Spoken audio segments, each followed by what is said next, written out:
Agreements. And I just revisited this book. I've actually read it like 3 or 4 times.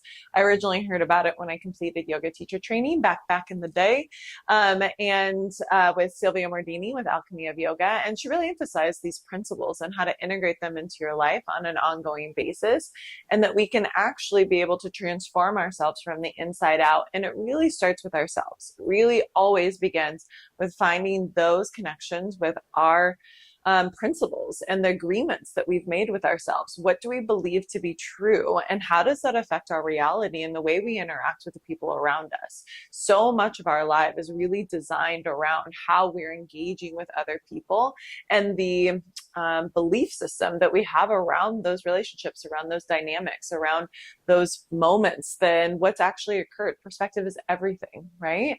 And perspective is extremely variable depending on who you are, what experiences you have, the history you have, the moments that have shaped you into the person that you are today. And I would say that I have a lot of agreements. I'm much more aware of my agreements now, and I am willing to be curious about my agreements. And I think that that was that pivotal shift for me within my life, to be able to really question why I felt or believed something in particular. Like, this person's going to do this for this reason. Well, I don't know that. Right? Do we ever really know? Like, we can't predict the future as much as I honestly truly try. We can't predict what's going to happen, but we can be able to shape our actions and how we are receiving whatever is occurring around us. And I think then that gives us the opportunity to take the control back, to be able to focus on what we can control instead of what we can't.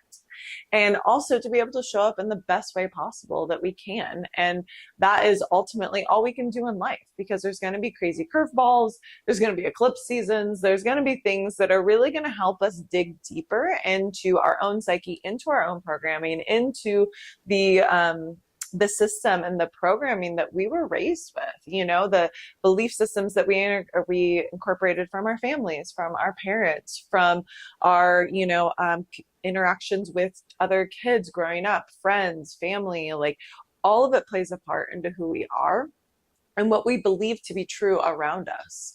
And I've, over the last 10 years, honestly, I've been able to parse through those. Like, okay, this is a belief. Why do I believe this? Is this helping me or is this hindering me? And I think that I'm a lot better about being able to extract those belief systems that are hindering me from growing, from being the best version of me, from living the life that I know I'm truly destined to live.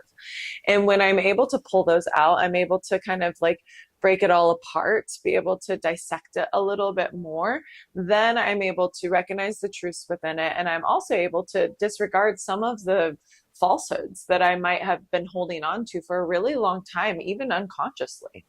And so that's why I thought, let's go and dive into it. Also, I've been getting a certified kick in the ass the last couple of weeks around my belief systems, around my tendency to skip ahead, to make assumptions. And that is one of the 4 agreements, is don't make assumptions. And it is so easy to do. Is it not? Like, am I alone in the fact that it is so easy to just like skip 5 steps ahead and be like, this is going to happen because of this, or because it's happened in the past, or because this is behavioral patterns that I've noticed within this person, so it's bound to be true. Nah, bitch, it's not true, okay? And that is why I'm having a moment and wanting to share it with all of you, as I do with all of these things that I bring up on the pod, because I'm hoping that they're going to be some medicine for you, that they're going to help you grow and hopefully help you move through life a little bit more easily than you were before. So let's go ahead and dive into the 4 agreements. So you can actually find this on Amazon for like $10. All right. It is by Don Miguel Ruiz. There's a few different editions out there. I think it comes in all different languages. And I highly, highly, highly encourage you to be able to look more into this. And it's an easy read. As you can see, it's not very thick. You can kind of blow through it. And if I know you and we're friends, you can come borrow a copy of it. Okay. So let's go ahead and start with the first agreement, which literally is the most pivotal thing that will change your life forever. And it will literally help you find peace within. I believe that truly. And it's one of the ones that when I started recognizing it and just trying to create a little bit more awareness around this topic, I felt like noticed massive shifts within my relationships and also within the dialogue within my heart and within my mind. And that's be impeccable with your word. And this is the first agreement, and it's very simple, but it's very powerful. Speak with integrity. Like, don't, and especially when it comes to how you speak to yourself. We are our own worst critic. We say literally incomprehensible things to ourselves on a regular basis, from what we think that we can't accomplish, how we think we lack in some way. Like, there's so many different opportunities for us to be able to tear ourselves down. And when you make that conscious effort and that awareness around those thought patterns within your life, and you turn them, and you simply just stop them, how much that can transform you. Instead of you saying, I can't do this, or that's impossible, or that's not going to work out, for you to even just turn that off, not even to say the opposite, but just not to say that, to find encouragement, to be able to speak to yourself like you would speak to yourself if you were a small child, going into inner child work. But like, there is a truth to that. Like, how would you ever say the things that you say to yourself to a small kid? I sure hope not. I think about my daughter and how I speak to her and how I encourage her and how I tell her she can do anything that she wants, that I believe in her, that I love her, no matter what she does, that I will always love who she is, and that she's perfect exactly as she is, right? I have to say that to her, and I have to remind myself to say that to myself too. And how I speak to myself drastically changed 2 years ago. And I was going through a really transformative time. I went up against a lot of obstacles, a lot of things that I recognized, the stories, the agreements that I made with myself at that point in time, that I would never really be happy, that I was complacent, but it was good enough. And there was enough for me to get by and not to worry so much about it. That at least, it was familiar. I knew what to expect. Even if I wasn't if I was stressed and overwhelmed on a regular basis and truly unhappy. And I had to change that agreement. I had to be honest with myself. Do I want this life for myself? Would I want this life for my daughter? Yeah. And that's when I had to say no. And that's when I had to make a big change. And when I did that, I recognized how am I speaking to myself? Like, am I talking to myself in a loving tone? Am I telling myself that I'm beautiful? Am I telling myself I can do whatever I want to accomplish? Am I believing in my dreams? Am I motivated? Am I focusing on what I can control and what I can change and what I can do versus what's out of my control? Am I talking to myself with kindness? It was just such a moment. Am I speaking to other people with kindness? How am I building other people up? How am I inspiring other people? How am I igniting that fire within them? And how am I igniting that fire within myself, with my thoughts, with my beliefs, with my, we think about 60 to 80,000 thoughts a day, and 80% of them repeat on a daily basis. So what are you telling yourself? What do you believe? And how is that shaping your reality? And when you start to speak with integrity, with kindness, to compassion to yourself, that's only going to seep into the other relationships within your life. And that also goes into the fact, like, are you pointing out flaws within other people? Are you pointing out flaws within yourself? Are you gossiping about other people? Are you reveling in someone's downfall? Or are you trying to focus on the ways that you can celebrate their successes? Like, it's so easy to want to have someone do well in life, but once they're doing better than you, it's really easy to start to point the finger on how they aren't doing enough, or other areas where they might be failing or faltering in some way. And we do that because I believe that we see someone else succeeding, and it reminds us that we have the opportunity to do the same, that we can live our dreams, that we can go after what we want, and we become envious. And then that's when we start to pick them apart. But what if you shifted that? What if you were inspired, you were lit up by that it was reminding you of your own power, but in a positive direction, right? And those are those little moments, those little shifts where when we start to become more aware of something, hopefully that we can start to change a behavior. Say only what you mean. That's a big one for me. So I literally am very careful about is this true? Like, am I saying something that I truly mean, or am I just saying this because I think it's what someone else wants me to say? Or am I saying yes because I don't want to make someone feel bad? Or am I saying yes because I'm nervous about someone's reaction if I do tell them the truth, or I feel rejected, or all of these things? Like, there's so many different ways. So I just started being 100% authentic. I was like, boo, this is how I feel about something. This is me. This is my reality. This is how I feel. And just showing up in that way, I was like, well, they like me or they don't like me. At least it's me. And they can choose if they decide. And that's going to be no depiction of how I view myself. But at least I know that I'm being 100% honest and real. And again, that was a shift. Then I started to attract people that also were more in alignment with who I really was, instead of me trying to just mold and shape myself into what was going on around me. And that's also, but then it takes a lot of courage with being yourself. It takes a lot of courage and boldness and, self-confidence to be able to just do that. So I had to really root into how I believe my own worth, who I am, how I show up, and to be able to move with integrity in everything that I did. And obviously, we all make mistakes. And trust me, I just made some mistakes a little earlier last week and was spitting venom. And it was totally my bad. And I take credit for that. I definitely spit venom because I was triggered. I was hurt. And I have a very terrible tendency of, when I'm hurt, to hurt other people. You hurt me, I hurt you. And there's no integrity in that. I can tell you that much right now. And it made me feel like shit afterwards. So I felt really bad about it. So again, another reason why I'm reminding myself of the agreements, and also coming back to my own principles and what matters most to me and how I can show up and what I have control over. I control how I present myself, how I speak to others, and the kindness and compassion that I can offer no matter what the case is on the other end, right?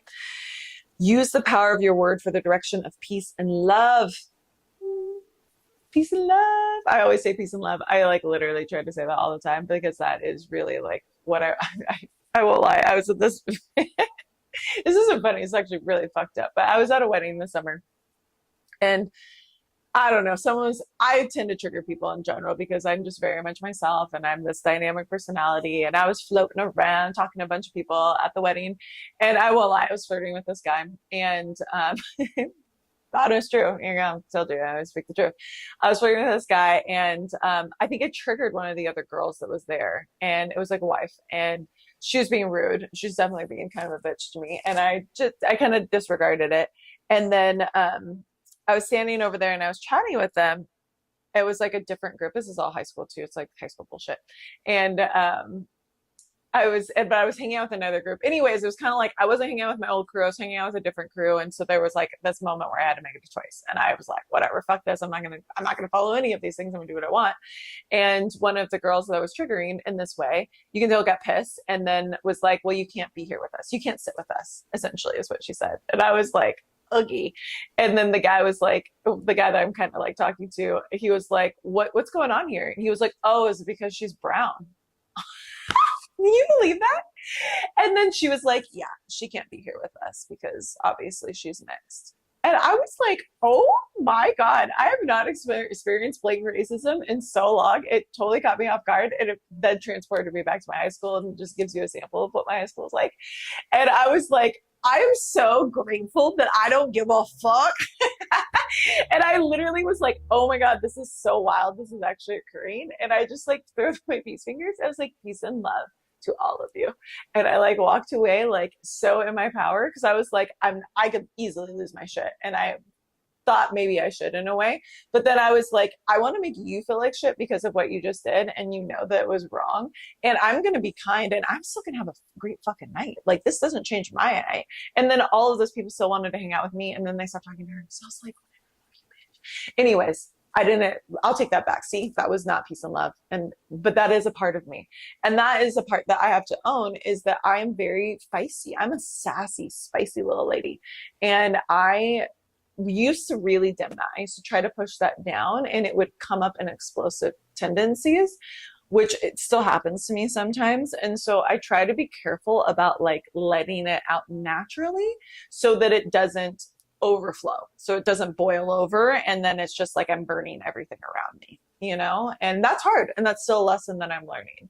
But I think when you come from this place of being impeccable with your word, to just be able to take a deep breath and just to try your best and whatever that means, I think goes a long way. And that's actually one of the other agreements. But the second agreement, I'm going to go in order of the book. The second agreement is don't take anything personally. Woo-wee. Isn't that what's so hard though? Man, fuck that though. I won't lie. Don't take anything personally. It is so hard, especially when it's intended to be personal, right? Like that girl saying that to me, like that was personal. That was very much a jab. Like she literally was trying to be a bitch to me. Like she was literally trying to hurt me. And I know I do it. Sometimes when I get triggered by someone, I try to hurt them and I do try to make it personal, you know? Like I am an assassin when it comes to my words when I'm mad. It is not something I'm proud of. I'm really trying not to, but it comes out. But is that necessarily about that person 100%? Hell no. You know, there might be a little ounce of it. There might be a little bit that comes along with whoever that person is or what they're doing or what they said or what happened. But ultimately, it comes from within, right? Like we are triggered by other people's behaviors when it might be an insecurity within ourselves.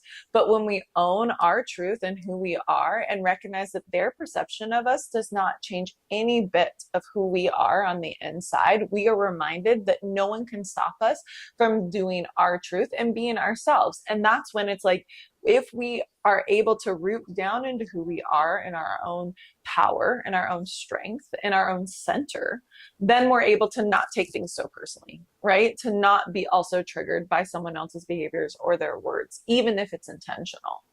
And that's the hardest part. It's not to react in those moments. At least for me, that is one of the hardest things for me to do, is when I feel like someone is trying to poke me, to not slap their hand and say, get the fuck off me, right? Like that sounds so aggressive. And this happens very rarely. I just want to be honest. And for people that don't know me, they're like, damn girl. Like, but it's really, I'm not even that bad. I'm so calm all the time. And I don't really take things personally because I've integrated this like agreement into my life. Like that is their own thing. Like I'm so quick to be like, no, that doesn't have anything to do with me. I'm not going to pick that up. I'm going to leave that right where they put it. Or it's so easy when someone like doesn't respond to you, or maybe someone ditches you or something happens, to not be like, oh, they're doing this because they're trying to hurt me. No, 99% of the time, it's probably not. 99% of the time, something happened or something occurred or it was out of their control, or there's a million factors that could be playing into effect. That like when we give other people the benefit of the doubt, or we assume the best in someone, 100,000%, if we assume the best in other people, even if it's unworthy, even if they don't deserve it, even if in all honesty, they don't even actually mean the best. If we do that, we're saving ourselves the grief, right? We're saving ourselves the suffering, the strife, because we're able to own that and just be kind to ourselves in that process. And to recognize like that doesn't have anything to do with me and I'm just going to let it be. And there's so much like, the weight that gets lifted off of your shoulders when you do that, to not carry around that anymore does literally transforms your life. This one is a very big one for me. And one, like, I'm a Cancer. I'll take everything personally. It's like a joke about Cancers that they're super sensitive and they take everything personally. So this one was really one I had to break down. And I remember the moment where I was like, how someone treats me or talks to me or views me is not necessarily my responsibility. I can't change that for them. I can't make them look at me differently. I could do everything perfect. I could be the kindest, most compassionate, loving person in the world. I could literally pour love into them in every single thing that I did. And if that person chooses not to like me, they will still not like me. And I have no control over that. And once I just gave up trying to control it, I just was like, whew, all right. And when the people sync up, when they are meant to be in your life, when they are and they own you and they love you and they pour back into you, then it's like heaven on earth, right? Like save yourself the grief, save yourself the trouble of trying to convince someone that you are worthy. You already are. You don't need to convince nobody. I'll tell you that much right now. Okay. Whew. All right. I'm just thinking, I have like little notes that I have here. Nothing others do is because of you. What others do is a projection of their own reality, their own dream. Needless to say, their own suffering. And when you're immune and try not to fall victim into what people are trying to project onto you, then it's like, that's different. I'm not Heisman. Nope, not me. Not today. Not today, motherfucker. Oh man, I'm just thinking of all these different visuals that just go along so well with this. But it is truly, that's the farm. You next time someone tries to put a projection on you, mentally, figuratively, not literally, please, stiff arm them and see how, like, literally see how you feel about it afterwards. And I would love to hear your guys' input on it because I think it would be fucking hilarious. And I think it would make a huge difference. Like, to not absorb that, to not take that on, especially as an empath, especially as a Cancer, especially as a sensitive person. It is so hard for me not to take that on as my own. And I literally intentionally now do not take it as my own. And I leave it where it's at and I move through. I move past it. And I show compassion. The harder part is me showing compassion to that person that's trying to do that. But I show compassion. I let it. I say, I'm not going to take this. This is not mine. Nothing but love, peace and love, integrity. Be impeccable with your word, and then you know that you did the right thing, and then you have nothing to feel guilty about. Beauty in that, right? Okay. Next agreement. This one I already told you guys. This has been a little bit of a trigger for me, a little struggle for me recently. Find the courage to ask questions and express what you really want.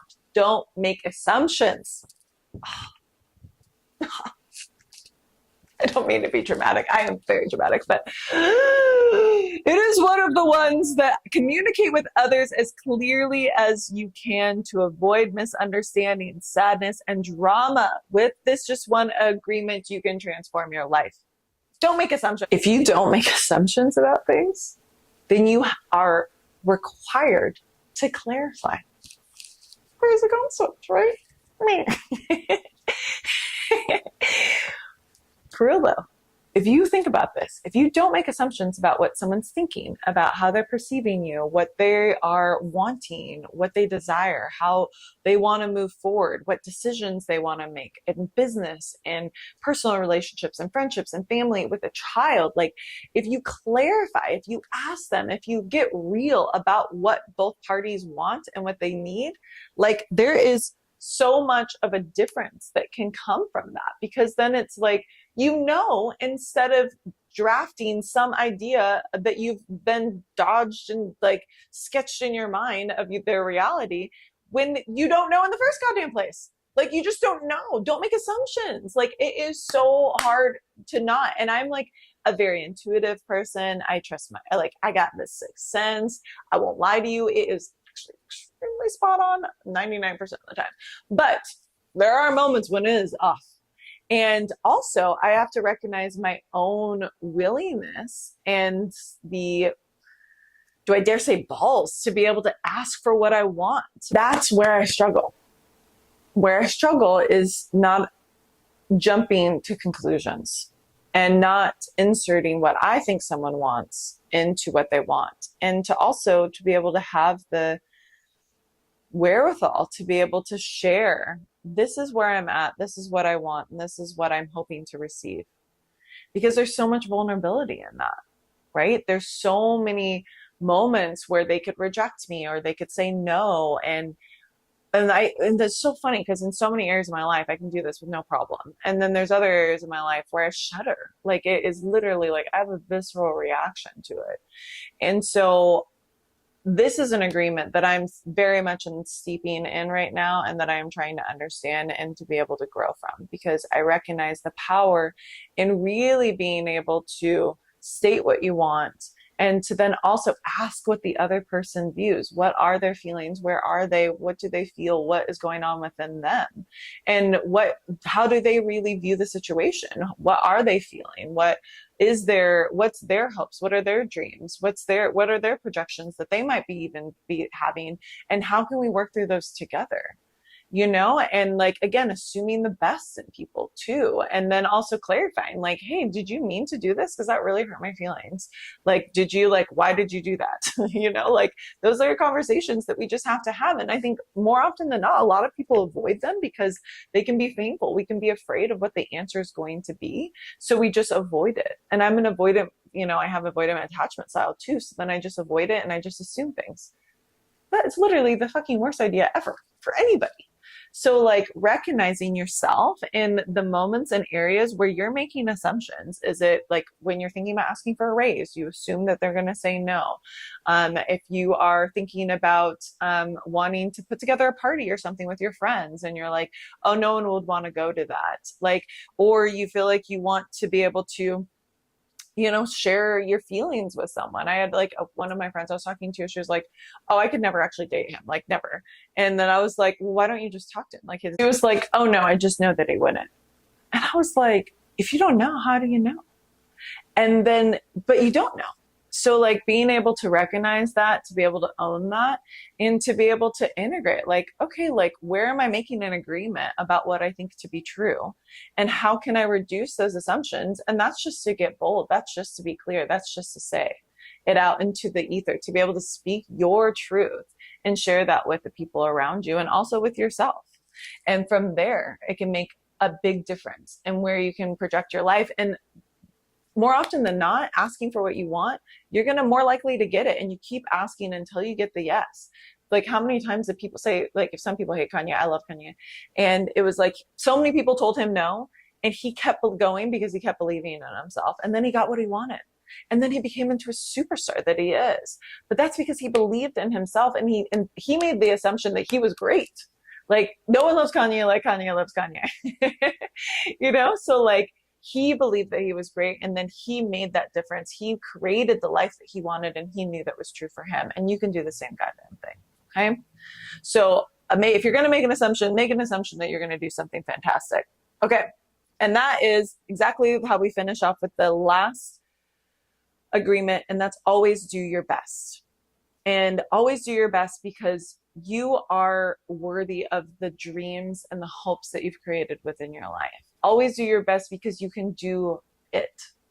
Like, your best is going to change on a day-to-day basis. It's not always going to be the same, but honoring what you can do in this moment and exceeding that, maybe even just an ounce, a little inch, is when I always go a little bit above, just because I'm a little crazy. I'm a little bit of an overachiever. So like, I always go a little bit above, but I always push myself to do my best because I know that I'll never have regret. And when you don't have regrets, you're able to live your life without resentments, without moments of like reflecting back on your life and the things that you wish you would have done or the way you would have handled things. And I can't deal with that guilt.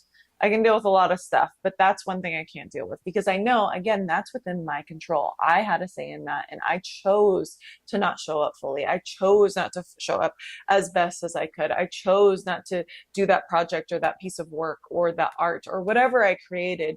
I chose not to do that to the fullest extent that I know that I'm capable of. Do I know how to do the best of everything? No, because I'm not necessarily I'm going to have mistakes. I'm going to make mistakes, and I don't know everything. So I'm still working. I'm still learning, but can I do the best with what I know? Hell yes. And that's what this agreement's about. Doing the best with what you have, what you know, and what you can do in this moment. And then you have peace. Then you know, like I tried. And like, even with this pod, like when I first started, it's way different than now how it is now. But it's because I've learned, I've grown. If like my first yoga class, very different from the yoga class that I teach today. Am I always doing my best? Yes. Because I want to show up. I want to show up for others. I want to be of service. And that's ultimately what I'm striving to do. And I know I can only do that, and that people can only receive the medicine when I'm pulling it out from the depths of my soul, from my truth, speaking. But I got to show up. I got to look. Go ahead and wrap up. 4 agreements and how they can impact your life. 1, be impeccable with your word, especially in how you speak to yourself, because that will ultimately translate into the people that are around you as well. Be kind, don't gossip, try to lead with compassion and love. Use your voice as a vehicle for love, and you'll never go wrong when you do that. And I got a dose of that recently, and I am truly striving to be able to lean back into that and to also recognize, even when I'm triggered and even when I do take things personally, to be able to take a step back and recognize that I am in control of how I respond and how I react and how I speak to others.